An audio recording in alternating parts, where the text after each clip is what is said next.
రాజైతే మేడపై నుంచి దిగుతూ ఉంటాడు. ఇక యామిని వీళ్ళు భోజనానికి రెడీ అయ్యేసరికి బావ అన్నం తిందువురా అని చెప్పేసి యామిని పిలుస్తూ ఉంటుంది. నాకు బయట పని ఉంది అని చెప్పేసి రాజు బయటకు వెళ్ళిపోతూ ఉంటాడు. అదంతా ఏంటి అలా వెళ్ళిపోతే నువ్వు పట్టించుకోకుండా ఉన్నావు అని చెప్పేసి వాళ్ళ నాన్న యామినిని అడిగేసరికి నేను బావ కారులో జీపీఎస్ పెట్టాను. ఆ జీపీఎస్ ద్వారా తను ఎక్కడికి వెళ్తున్నాడు, ఎంత టైం స్పెండ్ చేస్తున్నాడో మొత్తం నాకు తెలుస్తుంది అని అయితే అంటూ ఉంటుంది. తను ఎక్కడ ఎంతసేపు ఉన్నాడో ఈ సెల్లో మొత్తం నేను చూస్తాను. కాబట్టి నాకు నో ప్రాబ్లమ్. తను ఎక్కడికి వెళ్ళినా పర్లేదు అని చెప్పేసి అయితే యామిని కాన్ఫిడెంట్‌గా ఉంటూ కాఫీ తాగుతూ సెల్‌లో జీపీఎస్ ద్వారా రాజుని ఎక్కడికి వెళ్ళాడు ఏంటని అయితే చెక్ చేస్తూ ఉంటుంది. ఇక రాజు అయితే కావ్య వాళ్ళ ఆఫీస్ ముందైతే కారు ఆపుతూ ఉంటాడు. అది చూసి యామిని షాక్ అవుతూ ఉంటుంది.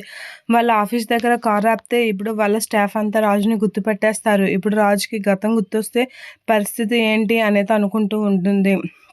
ఇక రాజు అయితే బుకే పట్టుకొని కావ్య దగ్గరికి వెళ్తూ ఉంటాడు. కావ్య అయితే సీసీ కెమెరా ద్వారా రాజు ఆఫీస్కి వచ్చినట్లుగా చూస్తూ ఉంటుంది. అలా చూసి షాక్ అవుతూ ఉంటుంది. ఇక అదే టైంలో శృతి వీళ్ళు బయటికి వెళ్తూ ఉంటారు లంచ్ టైం అని. అలా బయటికి వెళ్ళడానికైతే రెడీ అవుతూ ఉంటారు. అదంతా చూసి కావ్య షాక్ అవుతూ ఉంటుంది. అలా షాక్ అయ్యి పరిగెట్టుకుంటూ వస్తూ ఉంటుంది. ఇక రాజు డోర్ దగ్గరే ఉంటాడు. ఇక శృతి వాళ్ళు కూడా డోర్ వైపే వెళ్తూ ఉంటారు. అది చూసి కావ్య చాలా టెన్షన్ పడుతూ ఉంటుంది. వీళ్ళు కానీ రాజుని చూస్తే పరిస్థితి ఏంటి అని అయితే చాలా టెన్షన్ పడుతూ షాక్ అవుతూ ఉంటుంది. ఏం జరుగుతుందో అని అయితే కంగారు పడుతూ ఉంటుంది కావ్య.